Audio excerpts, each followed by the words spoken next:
नमस्कार शेतकरी बांधवांनो, डॉक्टर पंजाबराव देशमुख कृषी विद्यापीठ अकोला अंतर्गत कृषी विज्ञान केंद्र यवतमाळ व कृषी विभाग यवतमाळ यांच्या संयुक्त विद्यमाने दिनांक 2 ऑगस्ट 2025 रोजी कृषी विज्ञान केंद्र येथे PM किसान सन्मान निधी कार्यक्रमाचं आयोजन करण्यात आलेले आहे।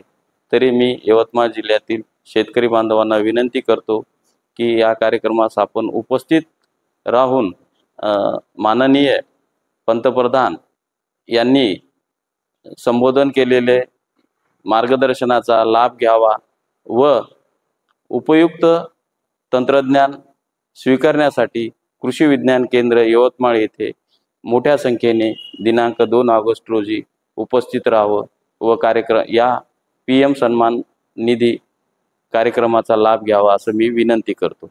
धन्यवाद।